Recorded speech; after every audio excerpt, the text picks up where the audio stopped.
So our scripture reading this morning contains a very well-known story. Perhaps you've all heard of it, in fact. The parable of the Good Samaritan, it's called.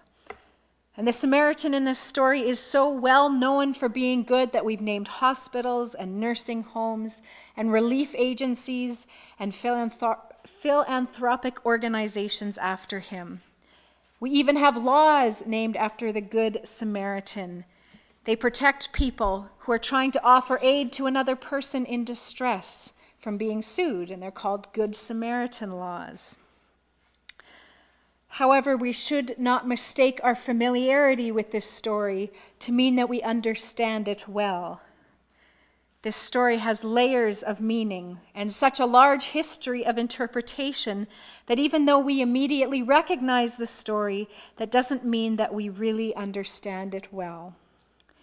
One of the writers point out that as well known as this story is, it needs constant repeating because its message is so necessary to understanding what Christianity is about. And so let's dive into this familiar story. Maybe by retelling it, we can learn one of the lessons about what our faith is all about. First of all, it will help us to discover that when Jesus tells the parable of the Good Samaritan, he tells it to a lawyer who has come to him with a question. Now, often we tell the story of the Good Samaritan all on its own and ignore the fact that it was told to a particular person at a particular time in response to the conversation that they were having with one another. The lawyers come to Jesus with a question, and even though it says that he came to test him or to trap him, the question that the lawyer asked is one of those big questions in life. It's a question such like, what is the meaning of life? Or what is the purpose of the Christian faith? Even though he wasn't Christian. But Jesus doesn't answer the question directly. Instead, Jesus does what good rabbis do and turns the question back on the one asking it and just says, what is written in the law? How do you read it? And the lawyer gives him an excellent answer. Love the Lord your God with all your heart and with all your soul and with all your strength and with all your mind, and love your neighbor as yourself.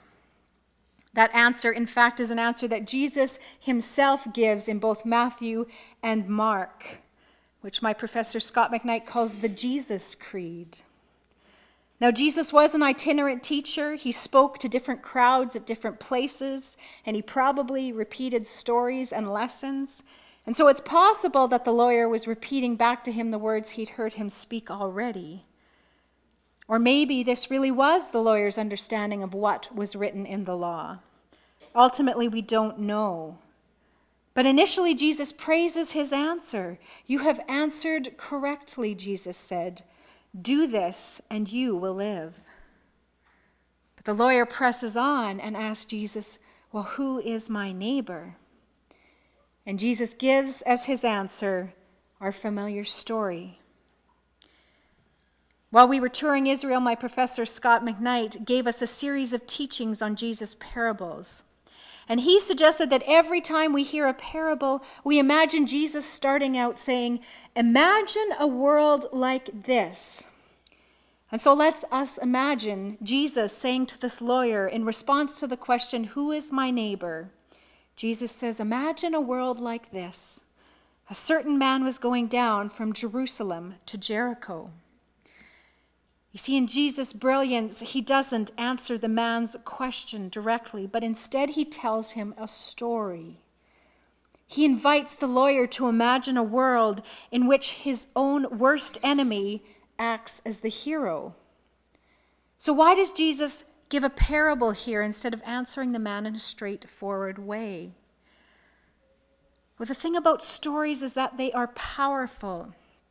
You know this every time you cry at a movie, or when the TV show character that you've become attached to is killed off or hurt in some way, or even when you become so attached to a character in a TV show that you cheer for them to get together in a relationship with another character.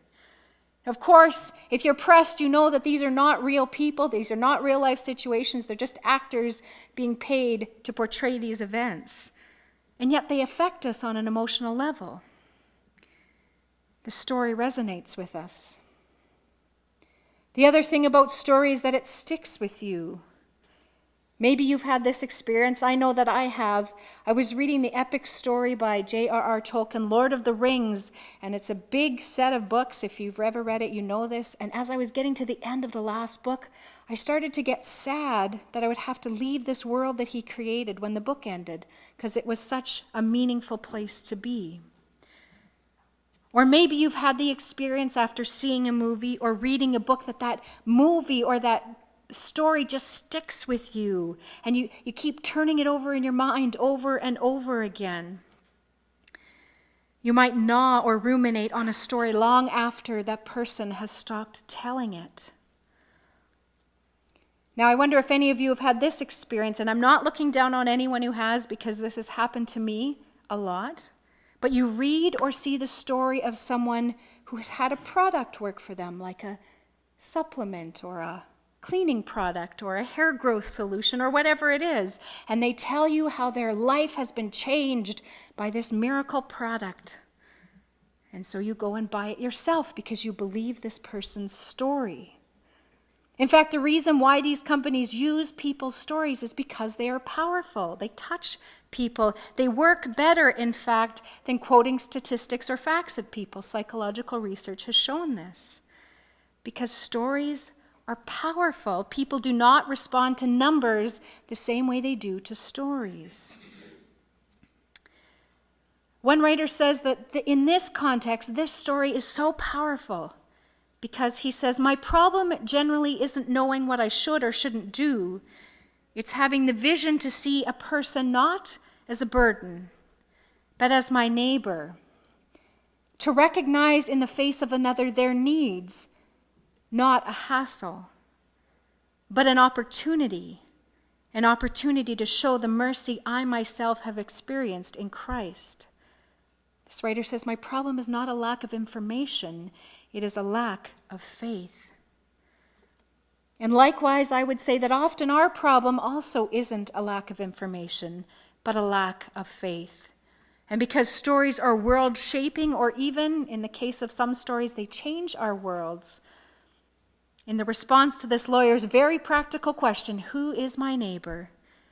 Jesus invites the lawyer to imagine a story where the world is very different than the world that he inhabits day in and day out. Now, as familiar as we are with the image of the Good Samaritan, it's hard for us to see the Samaritan as anything other than good. And it's very hard for us to overstate, therefore, the antipathy or the utter hatred that Jews and Samaritans had for one another. I can tell you that in John's Gospel, when people get angry with Jesus, they call him a Samaritan and a madman because the two epithets were taken as synonymous. John also tells us that Jews do not associate with Samaritans, or Jews do not use dishes that Samaritans have used. Eugene Peterson's The Message renders that verse in John, Jews in those days wouldn't be caught dead talking to Samaritans. Now that's referring to a story in John 4 where Jesus visits a Samaritan woman at a well. And the very fact that Jesus went through Samaria, even though it was the most direct route he could take, Jews sometimes would actually add days to their journey and go around Samaria because they wanted to avoid talking with Samaritans. And even though Samaritans were descended from the patriarchs of Israel, they considered Abraham, Isaac, and Jacob to be their forefathers, just as Israelites did. Israelites considered Samaritans to be the same as Gentiles, that is, outsiders to the Jewish faith. One writer describes their relationship this way. By the time Jesus told this story, the enmity between the Jews and the Samaritans was deep, ancient, and bitter. The two groups disagreed about everything that mattered: how to honor God, how to interpret the scriptures, and where to worship. They practiced their faith in separate temples. They read different versions of the Torah and avoided social contact with each other whenever possible. Truth be told, they hated each other's guts. And though we're inclined to love the Good Samaritan, Jesus' choice to make him the hero of the story was nothing less than shocking to first century ears. He was, after all, the enemy. He was the other. He was the object of their fear and their condemnation and their disgust and their judgment. He was the heretical outcast. Now, various commentaries that I read this week tried their best to describe in a modern way the hatred that Jews and Samaritans had for one another. One writer tries this. He says, imagine an Israeli Jewish man is robbed and a good Hamas member saves his life. Or a liberal Democrat is robbed and a good conservative Republican saves her life. Or a white supremacist is robbed and a good black teenager saves his life. Or a transgender woman is robbed and a good anti-LGBTQ activist saves her life. Or an atheist is robbed and a good Christian fundamentalist saves his life. Maybe those pictures are helpful to you, those reversals. But if not, then the best thing that I can suggest from reading this week is to think of this. Who to you is the last person that you'd ever hope to deem a good guy? The last person you'd ever ask to save your life? Whom do you secretly hope to convert or fix or impress or control or save, but never, ever need? Who would you rather die than receive help from? If you have a picture in your head of someone or a group of people that fits that description, maybe we're approaching the offense that Jesus might have caused his first listeners by casting the Samaritan man as the hero in a story about being a neighbor. We should probably also make the note that just before Jesus tells this parable to the lawyer, Jesus sends his messengers on ahead of him, who went into a Samaritan village to get things ready for him, but the people there did not welcome him because he was heading for Jerusalem. So not only were Samaritans people that Jews in general hated and considered outsiders, they were people who did not accept Jesus either. Jesus has a personal reason to dislike Samaritans as well. And yet, he tells the story of the Samaritan who demonstrates what mercy looks like. Imagine a world, Jesus says, where your enemy is the one who knows what it means to show mercy, where your enemy acts as God himself might have acted in that situation. One writer says that perhaps what we need to do is to locate ourselves not in the priest who passed by on the other side, or the Levite who passed by on the other side, or even the Samaritan, but we need to cast ourselves as the wounded man dying on the road. Notice that he is the only character in the story that is not defined by a profession or a social class or a religious belief. He has no identity at all except for his need. Maybe he says we have to occupy this place in the story first because we have to become the broken one, grateful to have anyone at all who will show us mercy before we can feel the unbounded compassion of the Good Samaritan. Why? Because all tribalisms fall away in the broken road. All divisions of us and them disappear of necessity. When you're lying bloody in a ditch, what matters not is who'd help you prefer, or whose way of practicing Christianity you like the best, or whose politics you agree with. What matters is whether or not anyone will stop and show you mercy before you die. If it hasn't happened yet, your encounter on the dark road, it will. Somehow, someday, somewhere it will. Maybe it will happen in a hospital room, or at a graveside, or after a marriage fails, or when a cherished job goes bust. After the storm, or the betrayal, or the war, or the injury, or the diagnosis. Somehow, someday, somewhere, for all of us, it will happen.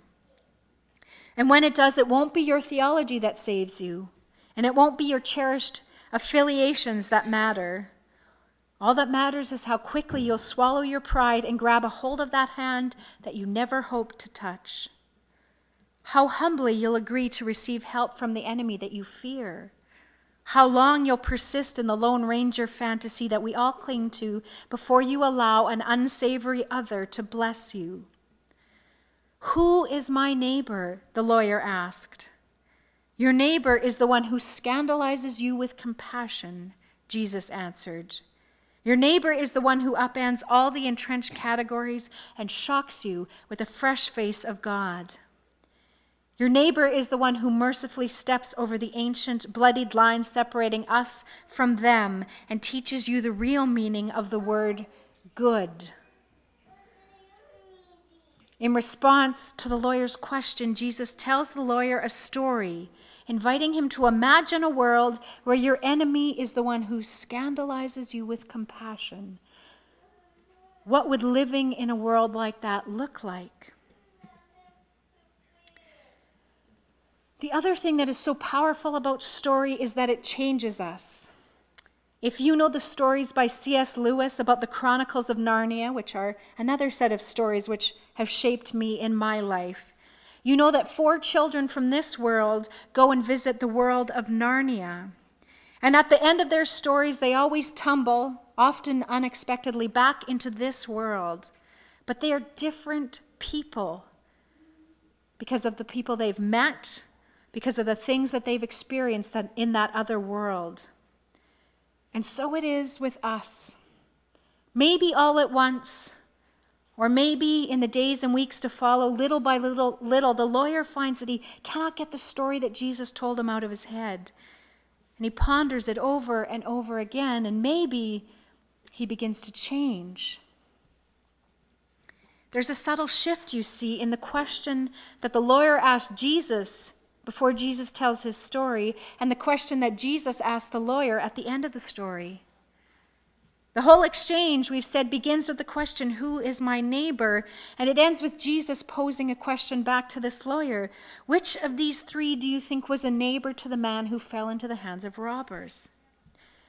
Now, as an aside, you might note that the man cannot even bring himself to say the word the Samaritan in response to Jesus, showing once again the deep level of hatred that Jews and Samaritans have for one another. Instead, the man answers, the one who had mercy on him. But the shift in question between the first one and the last one is telling.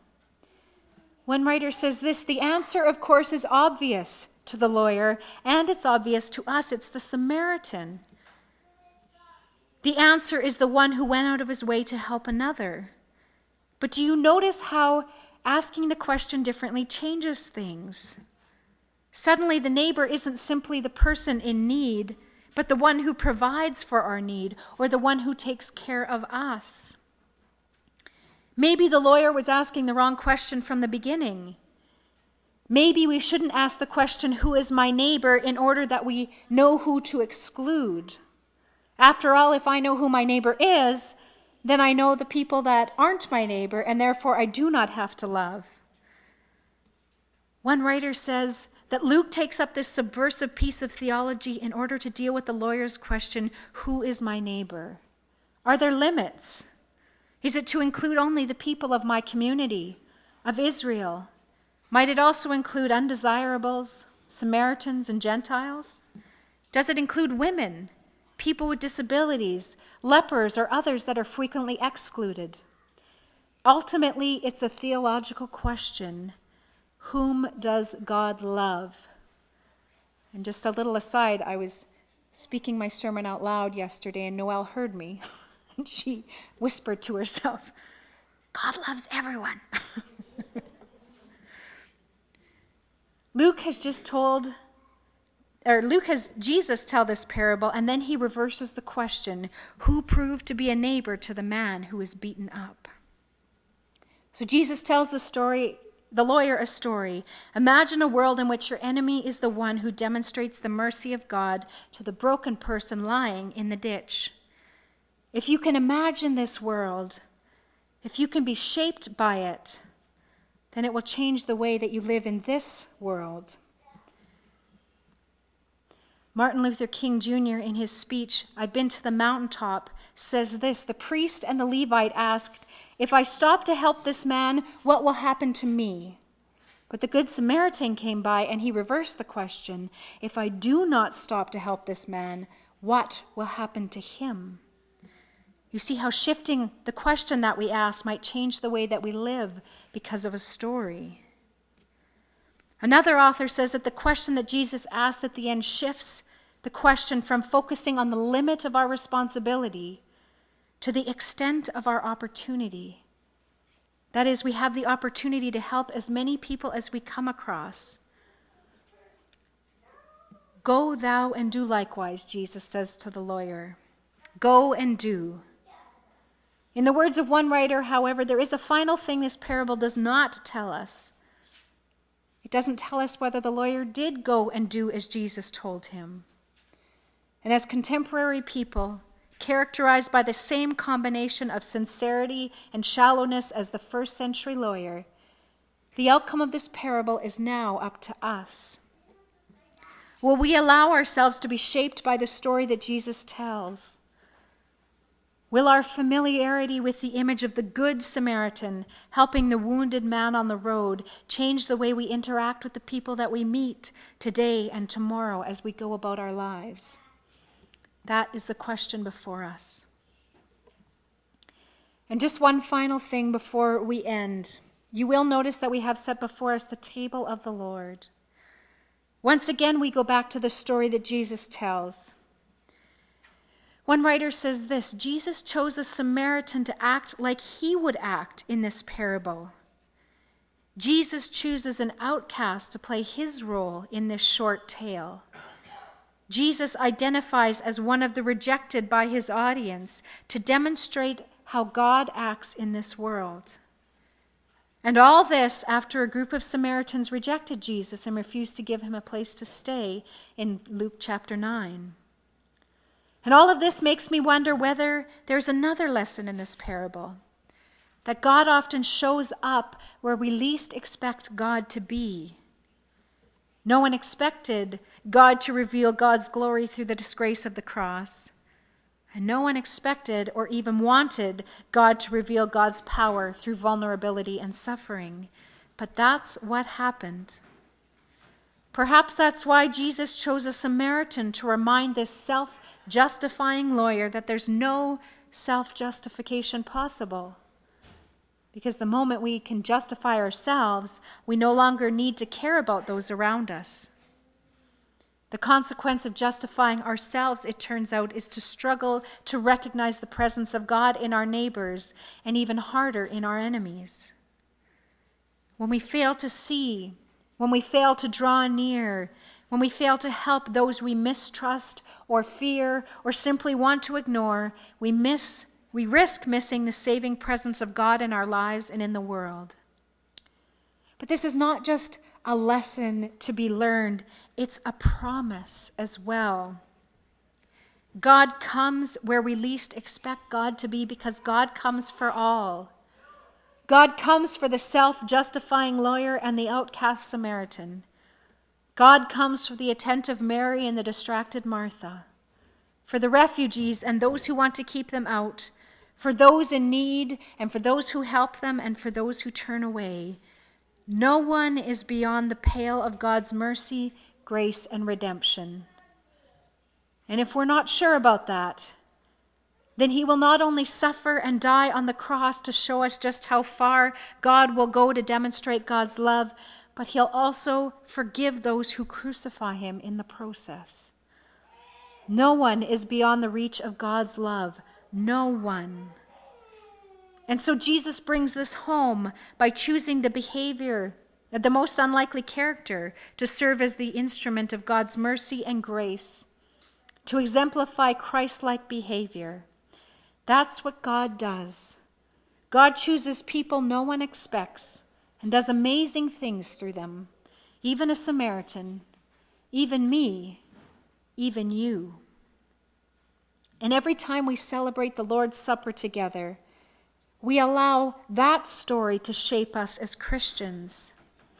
Every time we go to the table of the Lord, we tell the story of the length that God was willing to go to move into our neighborhood, to get close to us, to show us his glory by going to the cross.